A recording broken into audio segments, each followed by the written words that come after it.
BNP chairperson ও ৩ বারের সাবেক প্রধানমন্ত্রী বেগম খালেদা জিয়ার মৃত্যুতে শোকে স্তব্ধ ফেনী, বগুড়া ও দিনাজপুর। ফেনীর সঙ্গে বেগম খালেদা জিয়ার আত্মার সম্পর্ক ছিল। দলীয় যে কোনো কর্মসূচিতে ফেনীতে গেলেই তিনি ফুলগাজী সদর ইউনিয়নের দক্ষিণ শ্রীপুরের মজুমদার বাড়ির প্রত্যেক বাড়িতে যেতেন। অভিভাবক হারানোর বেদনায় শোকে কাঁদছে সর্বস্তরের মানুষ। সকাল থেকেই ফুলগাজীতে তার প্রত্যেক বাড়িতে আসতে শুরু করেন স্বজন ও স্থানীয়রা। সেখানে বেগম খালেদা জিয়ার আত্মার মাগফিরাত কামনায় কোরআন খতমের আয়োজন করা হয়েছে। বেগম খালেদা জিয়া ফেনী ১ আসন থেকে ৫ বার সংসদ সদস্য নির্বাচিত হয়েছিলেন।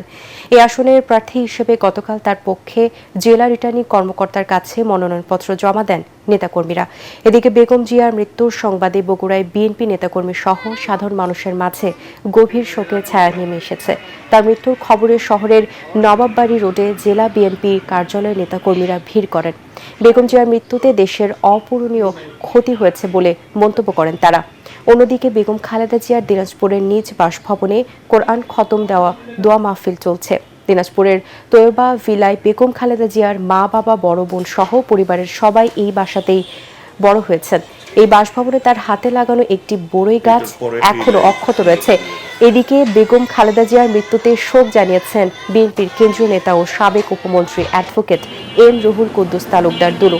বেগম জিয়ার রুহের মাগফিরাত কামনা করে সকাল থেকে শহরের আলাইপুর জেলা বিএনপি কার্যালয়ে কোরআন খতম চলছে।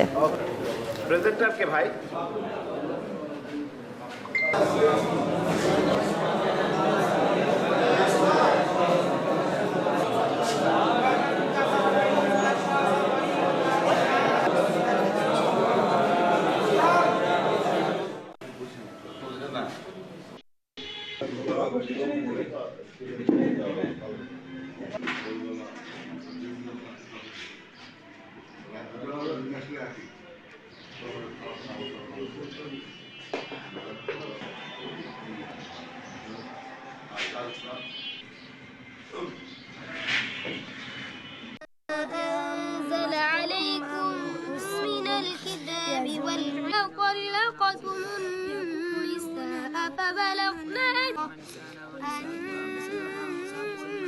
الله